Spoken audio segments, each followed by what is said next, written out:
Terima kasih untuk Anda yang masih bergabung bersama dengan kami, dan di segmen ini kita akan review bagaimana perjalanan indeks harga saham gabungan hari ini pemirsa menguat signifikan, pembalikan arah yang cukup signifikan dari level terendah dalam beberapa bulan terakhir. Dan kami ingatkan kembali, Anda masih bisa berpartisipasi di WhatsApp interaktif di 0812 di 8788 di 3723 seperti yang tertera di layar televisi Anda nantinya. Dan saat ini kami sudah terhubung melalui Zoom bersama dengan Bapak Nicholas Darmawan selaku Research Analyst Semesta Indovest Sekuritas atau MG. Kita akan langsung sapa saja Pak Nicholas. Selamat sore, apa kabar Pak?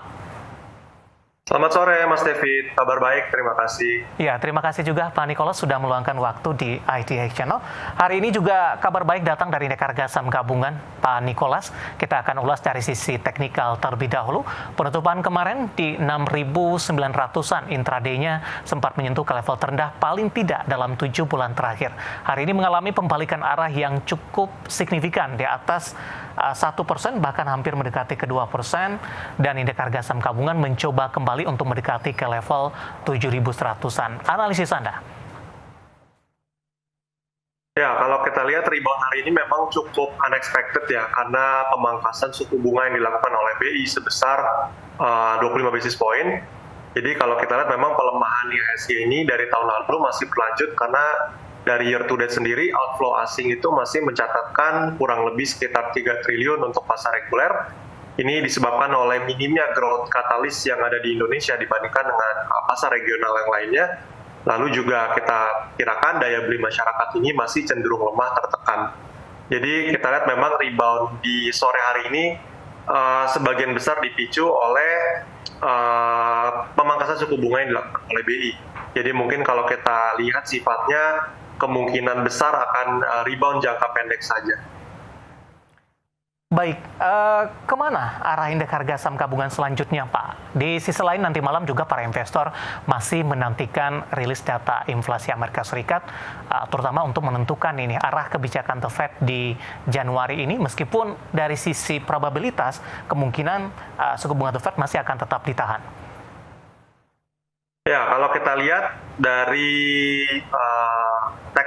dari sisi teknikal kita lihat memang rebound ini dipicu sama pemangkasan suku bunga. Jadi mungkin untuk target price IHSG, mengingat juga nanti malam ada rilis data CPI yang mana cukup sensitif juga untuk kedepannya The Fed menentukan suku bunga, yang mana most likely The Fed juga sudah bilang akan pangkas kemungkinan hanya 2 kali dalam tahun ini. Dan untuk IHSG sendiri target price kita untuk sekarang perkirakan masih akan sideways dengan rentang harga di high-nya 7.200. Mungkin itu target price tertingginya untuk IHSG di bulan-bulan ini. Lalu untuk low-nya kita perkirakan dia akan ranging di atas level 6.930. Jadi mungkin untuk jangka pendek ini kita perkirakan IHSG cenderung bergerak sideways, cenderung masih akan melemah.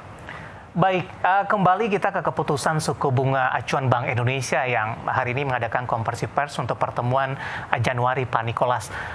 Pemangkasan yang dilakukan oleh Bank Indonesia, apakah ini sesuai dengan perkiraan atau tidak sesuai dengan perkiraan? Karena banyak yang mengatakan Bank Indonesia akan mempertahankan suku bunga acuan di 6%, mengingat juga posisi nilai tukar rupiah masih bertahan di 16.200, 16.300 sampai dengan perdagangan hari ini. Ya, kalau kita lihat pemangkasan suku bunga memang unexpected ya, seperti yang tadi kita jelaskan. Jadi memang kita dari rekan analis juga kebanyakan memperkirakan kemungkinan besar memang suku bunga BI ini dipertahankan. Karena memang kalau kita lihat juga nilai tukar rupiah itu sudah melemah ke atas level 16.200-an. Jadi memang kalau kita lihat kan agenda BI dari tahun lalu itu lebih mementingkan nilai tukar ya, atau atraktivitas spread dibandingkan dengan pertumbuhan. Jadi mungkin kalau kita lihat sekarang ini kacamata BI shifting mungkin lebih ke menyeimbangkan pertumbuhan domestik serta spread USD IDR yang memang sudah cukup jauh ya. Jadi mungkin kalau kita lihat memang sudah ada cukup ruang dari kacamata BI sendiri. Jadi mungkin yang kita lihat untuk sekarang seperti itu. Baik, dari sisi sentimen kita langsung saja beralih ke sektoral perbankan. Big Cap lagi-lagi hari ini menjadi penopang utama untuk indeks harga saham gabungan. Kita langsung ke BBRI Pak. dibandingkan dengan 4 perbankan big cap lainnya. BBRI ini yang justru mengalami tekanan yang paling dalam. Hari ini BBRI berbalik arah dari level 3.800-an dan sudah kembali di atas 4.000, menguat di 7,83%. Analisis dan rekomendasi Anda untuk BBRI? Oke, untuk BBRI kita lihat mostly itu dari bargain hunting karena memang seperti tadi Mas David mention, terdistribusi paling besar dan hari ini trigger utamanya masih dari pemangkasan suku bunga BI. Jadi mungkin recommendation-nya untuk sekarang short term buy ya. As long as harganya maintain di atas level 4.000, mungkin boleh pertimbangkan untuk buy on weakness di rentang harga 4.050, 4.050-an. Mungkin invalidation level di bawah level 4.000 kalau harganya gagal maintain di level tersebut. Mungkin boleh cut dulu karena secara tren kita lihat memang tren ini masih bearish, dan kalau kita tahu sendiri pemangkasan suku bunga BI ini katalis jangka pendek kalau kita lihat karena hanya sebesar 25 basis point seperti itu. Baik, hari ini pencairan dividen interimnya, kemudian sambil menunggu dari kinerja kuartal keempat dan full year di 2024, arahnya akan kemana, Pak? Kalau kita lihat relatively mungkin akan sideways juga ya, mengikuti pergerakan harga indeks seperti tadi kita sudah perkirakan, karena memang driver daripada indeks juga ada di perbankan. Dan kalau kita lihat dari sisi flow-nya, kita lihat asing itu masih outflow. Jadi kemungkinan besar katalis jangka pendek ini kita perkirakan mungkin bisa mengangkat harga sampai ke level resisten terdekat, itu ada di level 4.200-an. Jadi despite katalis pencairan dividen, kita lihat katalis positif untuk BBRI itu masih relatif minim seperti itu. Baik. Untuk meminimalkan profit yang sudah terjadi, terutama bagi mereka yang sudah ambil posisi di 69, ada saran stop loss tidak Pak untuk BBRI? Mengingat BBRI ini 4 perbankan besar dan secara historical kalau kita lihat memiliki dividen yield yang masih cukup atraktif dibandingkan dengan aset-aset kelas yang lainnya. Dan secara historical kita tahu at the end of the day ekonomi akan pulih, jadi mungkin boleh pertimbangkan untuk average down lagi jika memang harganya menyentuh level-level besar seperti mungkin kita mention beberapa ya, support besar itu ada di level 3.860 yang mana sudah di-hit, dan next-nya mungkin worst case scenario kalau dia bisa turun lagi itu di 3.690-an, boleh pertimbangkan untuk average buy. Baik. Mungkin seperti itu, Mas David. Oke, Pak Nicholas, yang menarik adalah saham-saham perbankan big cap yang naik signifikan, yaitu saham-saham perbankan big cap milik BUMN ini. BMRI menguat di 6,48%, BBNI menguat posisinya, saya akan coba cek terlebih dahulu untuk BBNI, kalau tidak salah juga menguat di atas 6%, Pak Nicholas. Nah, saham BBCA hari ini menguat, tapi penguatannya lebih ke arah terbatas, dan persentase penguatannya hanya di 2%. Analisis Anda untuk BBCA, kebetulan juga ada pertanyaan masuk, Pak, di WhatsApp interaktif kami. Ada Raisya dari Jakarta. Terima kasih sudah bergabung. BBCA dilihat lagi naik hari ini, kira-kira bisa sampai ke level 1.200-an tidak?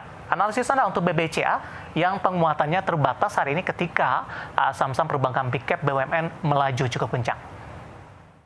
Oke, untuk BBCA memang kasus tersendiri ya, karena dia bank swasta sendiri dibandingkan dengan perbankan yang lainnya.